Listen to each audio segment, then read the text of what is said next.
Rivian had an earnings call yesterday, and I won't sugarcoat it for you. It was mostly pretty bad news. I mean, between $2.4 billion lost in the last quarter and cutting production capacity from 50,000 this year into 25,000. And given the run rate they've been looking at, and they had like a 10-day factory shutdown in the past quarter, they're probably not even going to hit 25,000 vehicles delivered this year. And as much as I'm excited that, they've delivered a product, there are customers that are using these things, the future is not looking particularly bright at the moment, but I wanted to highlight some of the positive things because I don't want people to think that I jump at Rivian bad news and I just want to talk about the bad stuff, because they did genuinely announce something at this earnings call that I was excited for, and I was happy to see. It even got me a little bit pumped for the future of Rivian, so I'm just gonna hope for the best. There's only so much I can say about average selling price being mysteriously low, so that meant Rivian had been delivering some vehicles to employees for either free or severely discounted, and they're counting that as an official delivery. And how good their production ramp up is gonna go,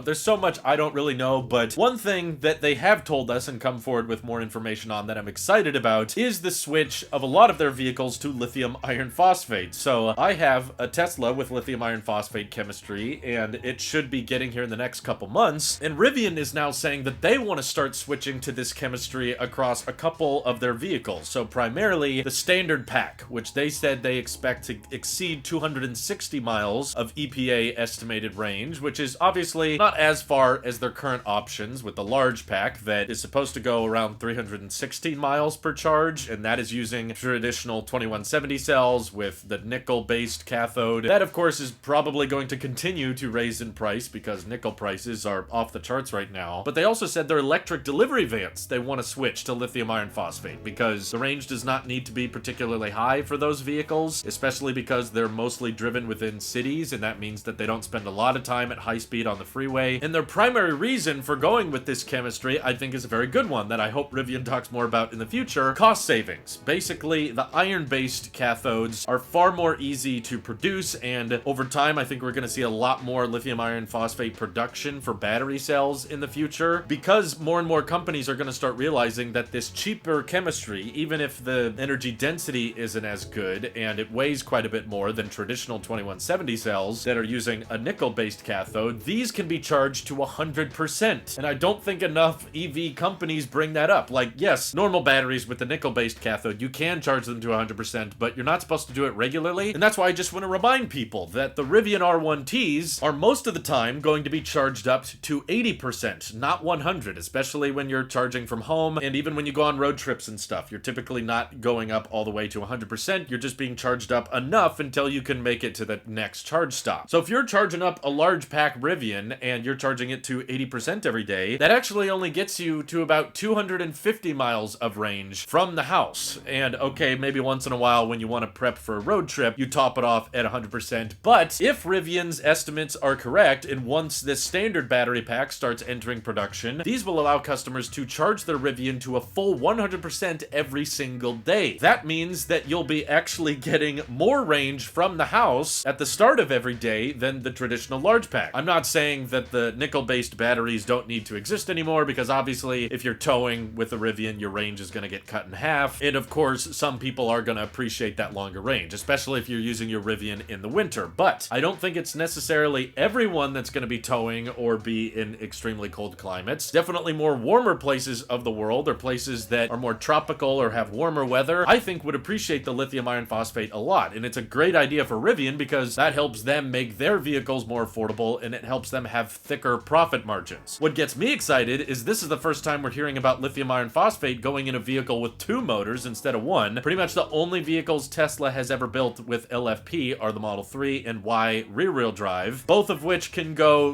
between 260 to 80 miles. The Model Y with LFP, unfortunately, is only available in China, so if that was available here, we totally would have bought it, but sadly it's not. So that's why we're going with the the Model 3, because where we live and with our driving style, LFP is going to be awesome. Not to mention, these batteries are safer. They're far less likely to combust. Even regular batteries in cars, though, are less likely to combust. So Teslas catch on fire like 10 times less than gas cars do, so don't worry about that in the first place. But it's even less likely for an LFP battery to combust. And on top of that, the cycle life is actually much, much higher. It's mostly looking like in research groups that LFP batteries are going to make it to 3,000 or 4,000 cycles before needing to be serviced, whereas the nickel-based batteries can typically only make it to 1,000 or 2,000 before dipping below 80% battery health. So for longevity's sake, having lithium iron phosphate in a Rivian, sure, that's probably not going to help much with the fact that it's a very heavy vehicle, but if you can still start the day off with over 260 miles of range, which is pretty much the same as it would be for the large battery pack, then that means the cycle life is going to be better, the vehicle can be more affordable, and coupling that with their dual motor system instead of quad motor, which I also think is a fair compromise because not everyone is going to be off-roading, so likely not everyone will appreciate having 4 motors on their truck. All-wheel drive is still more than enough for a lot of pickup truck owners out there, and that's going to be the standard powertrain setup for the F-150 Lightning, which is probably the Rivian's biggest competitor. And even that, on Rivian's website, they still expect the dual motor option to do 0 to 60 in 4 seconds, so still absurdly fast for a pickup truck, but thanks to this new chemistry and this battery pack they're designing, I actually don't think that the cheapest R1T is that bad anymore, because before we weren't really sure what chemistry they were considering for the standard pack, but now knowing that it will be a more true-to-life range that you can start off with at 100% every day, that gets me excited for Rivian's efficiency and profitability in the future. They also mentioned that they're working on a heat pump technology, which I'm so glad to hear because it blew my mind when we found out that the first Rivians being delivered still did not have heat pumps, even though Tesla has been using them since early 2020, and Tesla was not even the first company to adopt a heat pump. So the fact that Rivian had all this time to,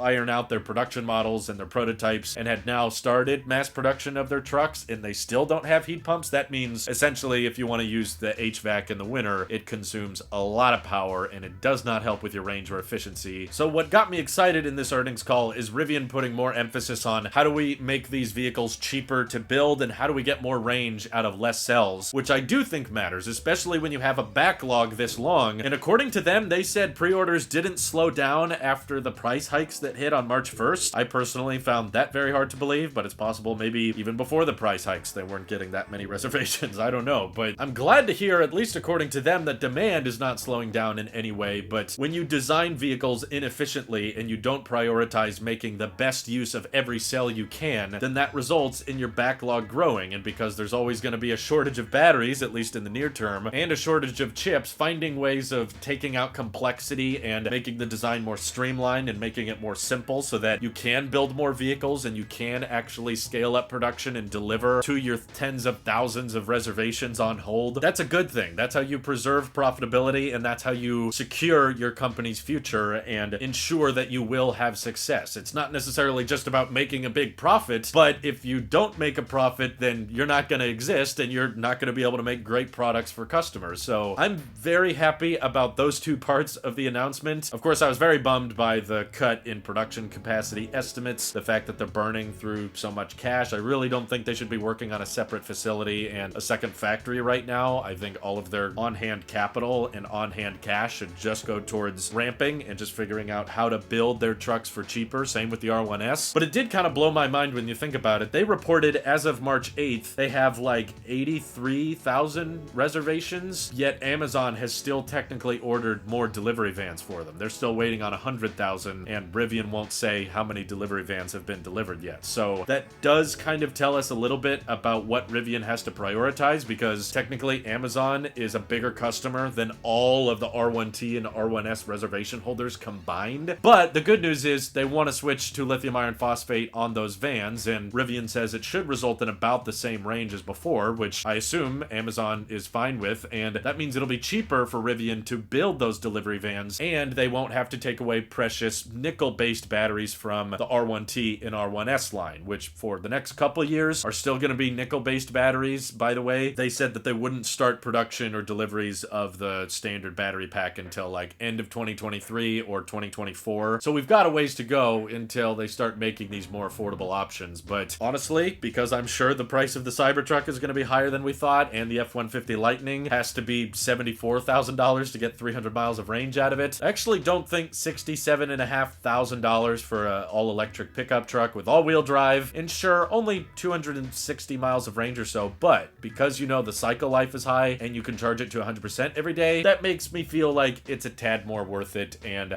I'm glad to see more startup companies adopting this standard because it acknowledges that in the future, with a solid charger network, you don't really need that much range on hand, and if it helps with affordability and it helps with scaling production, then I think LFP should become a lot more popular. Frankly, I would love it if Tesla made like a lithium iron phosphate Model S or X, because I love those interiors, I love the Falcon Wing doors, I love the luxury aspect of them, and I don't think just because they're luxury they need to use, 100 kilowatt hour battery packs. I think there's people out there that would probably be fine if they just went 260, 270 miles on a charge, but were just more affordable so that you didn't have to spend so much money on the nickel-based cells. But that's just me. Feel free to disagree in the comments down below. Thank you to everyone supporting the channel over on Patreon, as does just watching the videos. That helps a ton, and I'm very hopeful for Rivian's future. And I'd love to hear your guys' thoughts on Rivian as a company down below. Take care. Have a great day.